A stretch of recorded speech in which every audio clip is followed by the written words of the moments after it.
Seguimos con la información. A lo largo de este año, pues le hemos prestado mucho más atención al Ejecutivo, que es el poder que pues naturalmente desplaza más agua en este país. Le hemos prestado también mucha atención al legislativo, pero hay que prestarle atención también al judicial, que de manera creciente pues cumple una función no solamente la natural que tiene, sino la reconducción constitucional de un montón de asuntos que particularmente en esta administración pues no han logrado pasar apropiadamente la aduana del legislativo. Muchos de ellos tienen tal nivel de controversia que han terminado en la Suprema Corte de Justicia. De tal manera que echarle un vistazo al judicial es muy productivo en este balance anual. Yo me enlazo ahora con Verónica Ortiz, mi compañera.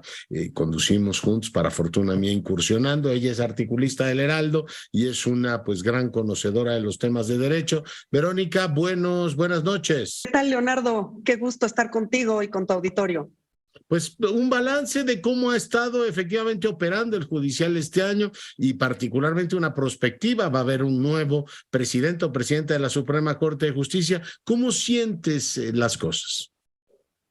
Mira, Leonardo, yo creo que estamos en una coyuntura muy importante. Tú decías al principio que nos enfocamos, pues sí, por razones obvias y también por sobre todo el protagonismo que ha tenido el Poder Ejecutivo en esta administración.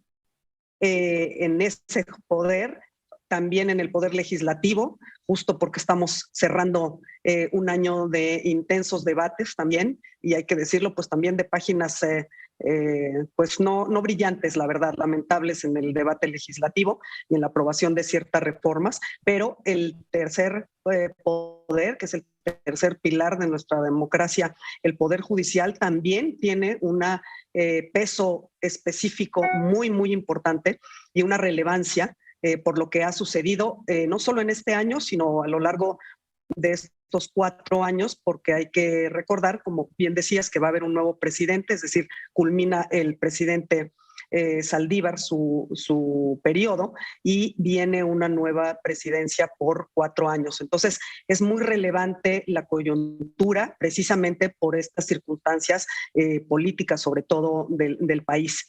Y te diría que en retrospectiva, sobre todo en este año, pues como todo, ha habido claroscuros, Leonardo, y también me parece que quizá más oscuros que claros por lo que hace al ejercicio de la Suprema Corte, sobre todo hablando del Pleno de la Suprema Corte. Entonces, ¿Por qué? Pongamos primero los oscuros. ¿Qué ves sí en lo oscuro, mi querida Verónica?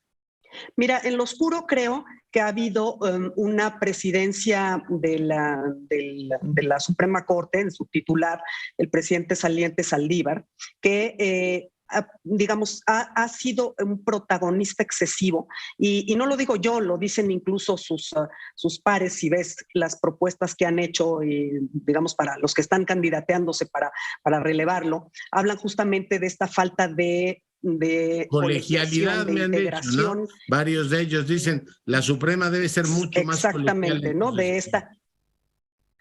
Así es decir, el titular, el presidente de la Suprema Corte finalmente es la voz entre los pares, pero no está depositada el poder judicial en una persona, sino justamente está depositado en un cuerpo, y tienes a un pleno conformado por 11 ministros. Entonces es una voz entre los pares, pero finalmente responde a ese conjunto y a esa colectividad. Y eso es lo que ha faltado, o lo que, digamos, se puede ver de las propuestas de qué harían hacia futuro. Me parece que ahí hay un tema en el cual quizás ha sido más oscuro que claro, y no se han sentido ni incluidos ni representados, desde luego, los demás ministros, que tienen la misma paridad que el ministro presidente. Es decir, aquí no hay una preferencia, sino que es nada más. Hago de abogado del diablo. ¿No es bueno que haya un liderazgo? Digo, yo supongo que en un cuerpo colegiado, igual que ocurre en muchos otros, tú tienes, bueno, algunos actores que por diseño están efectivamente al frente, pero también hay actitudes que le dan como relieve, ¿no? El hecho de que la gente identifique una voz, un apellido, ¿no puede ser benéfico para un poder, Verónica? No, claro que sí, y quizá donde yo marcaría la diferencia es que me parece que y ahí yo hablaría de un claro, me parece que este ejercicio de ser más cercanos a la ciudadanía, simplemente por el ejercicio de estar comunicando más, eso me parece muy útil.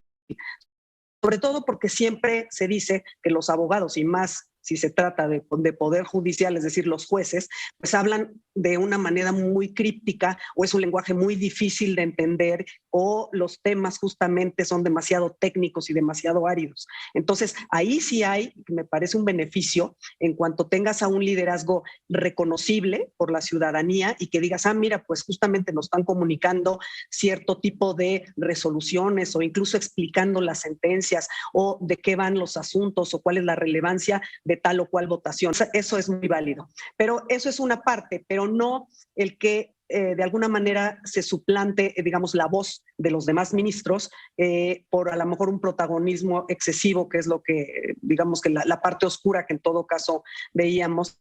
Oye, Verónica, hay varios temas, volviendo a los claros y los oscuros, tú me dirás dónde los ubicas. En estos días hemos entrevistado a algunos de los aspirantes y el tema de la transparencia es un asunto relevante. México Evalúa hizo un estudio muy interesante que el ministro presidente, el saliente, dijo que no compartía los resultados, pero ahí hay un problema de transparencia. Y déjame ponerte otro tema y pedirte que reacciones a ambos, el sentido de oportunidad. Hay asuntos que se han alargado muchísimo, el tema de las relaciones cívico-militares, en donde, bueno, pues no necesariamente la Suprema Corte ha actuado con los tiempos, a lo mejor no tiene por qué hacerlo, ¿no? Con los tiempos de la política, con dar certidumbre en temas tan importantes como decir, a ver, si el mando es civil o no es civil, en fin, estos asuntos se han alargado mucho. El tema de los tiempos, los relojes y los cristales, la transparencia, Verónica, ¿cómo los ves? Sí. Mira, justo en el término de transparencia, me parece muy atendible, justo, tú mencionabas el estudio o los hallazgos de México Evalúa, también Signos Vitales, que ha proporcionado justamente información sobre qué tan transparentes o no o opacos son los procesos judiciales. Todavía hay déficit en transparencia y que forma parte incluso, pues, de la rendición de cuentas. Me parece que ese es otro de los retos que tendrá que asumir, sobre todo con ese liderazgo justamente dentro del Pleno de la Suprema Corte, quien sea él o la presidenta que venga para los próximos 4 años. Y en el lado que me decías tú de los tiempos y las dilaciones, creo que ahí es donde está uno de los retos mayores y quizá uno de los puntos oscuros que yo, digamos, veo con mayor preocupación.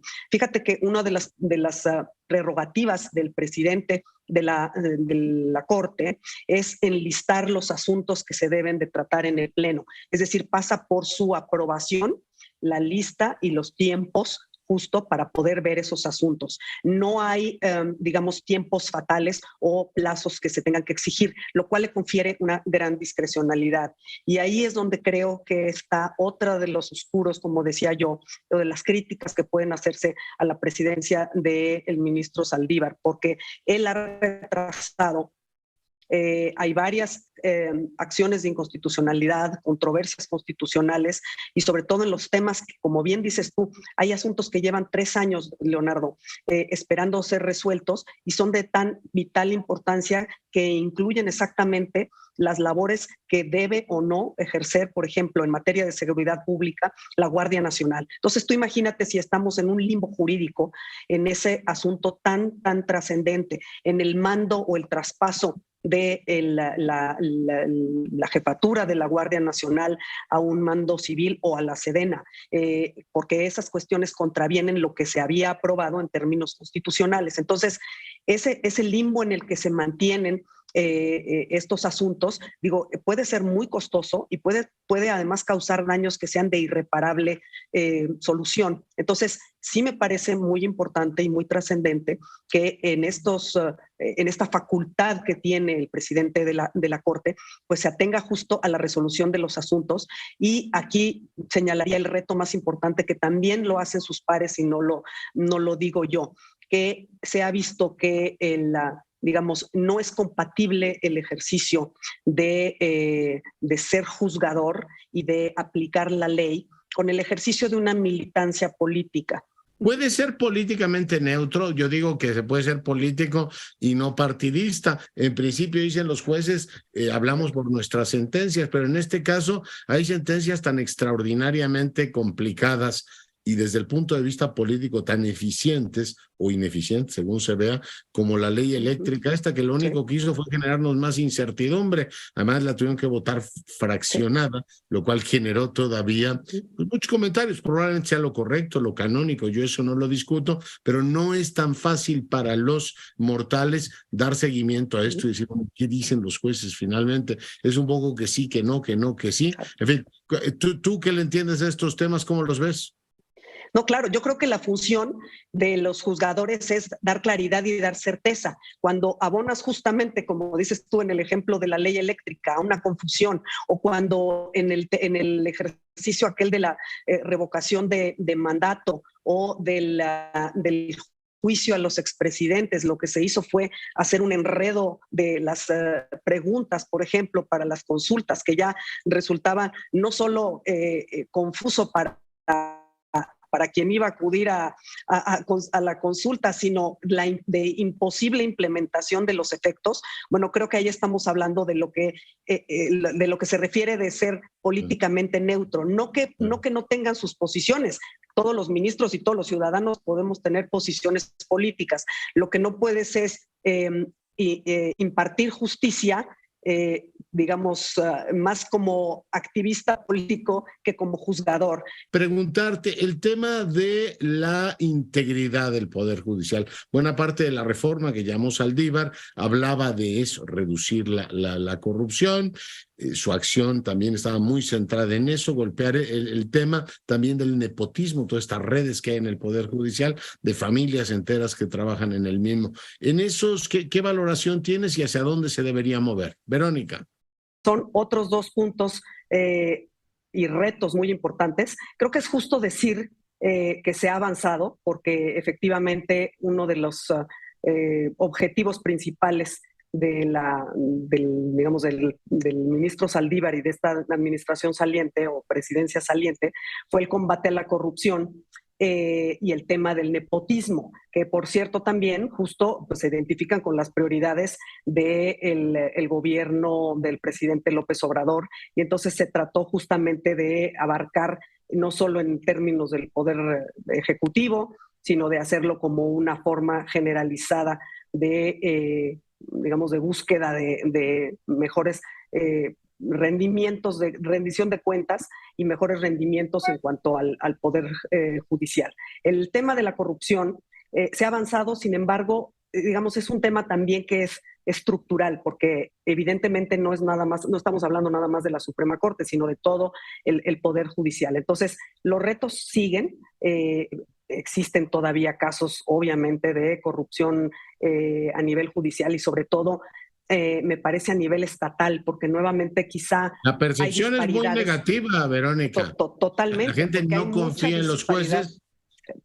Yo creo que a cualquier mexicano lo aterra si le dices vamos a juicio, Dios me libre, dice, en vez de sentir la tranquilidad de que te va a amparar la justicia, ¿no? Por supuesto, y igual, y además no solo eso, sino que si tú recorres ese nivel de desconfianza, es la misma desconfianza, por ejemplo, que tienes en el poder legislativo o que tienes en las policías o en la procuración de justicia. Es decir, todo el espectro tanto del poder ejecutivo como del legislativo y como el judicial está verdaderamente impregnado, ¿no? Por esta desconfianza y sobre todo esta percepción de corrupción que claramente pues, es una percepción que está avalada por los hechos. Pero incluso yo hace mucho de haber trabajado en el Poder Judicial, cuando estaba estudiando en la carrera, sí te puedo decir que hay los casos contrastantes de jueces verdaderamente heroicos, que cumplen con su deber y son incorruptibles, junto con otros que evidentemente pues tienen a venta y al mejor postor sus resoluciones y sus sentencias. Oye, habría que revisar un tema muy delicado que ocurrió en esta administración, que es la inamovilidad de los ministros. Salió el ministro Medina Mora sin que tuviésemos una explicación de por qué hubo una causa grave. Parece más bien una amenaza. Recordar también que en este caso el legislativo no cumplió con su función como de dique, ¿no? Evitar que se den este tipo de cosas. Se aceptó sin mayor información la renuncia, con lo cual se conculca uno de los principios fundamentales de la independencia judicial, que eres inamovible hasta que el poder político con suficiente fuerza y complicidad, debo decir, de los otros poderes, lo vulnera. Verónica, ¿habría que revisar ese blindaje que tienen los y las ministras? Sí, fíjate que sí, sobre todo porque tú hablas de un caso emblemático como bien dices, además de que el Poder Legislativo no fungió como dique, porque digamos, tiene que haber una causa grave para que se pueda remover a un ministro e incluso para que pueda renunciar también. Es decir, no es tan fácil, precisamente porque el principio de inamovilidad así lo exige.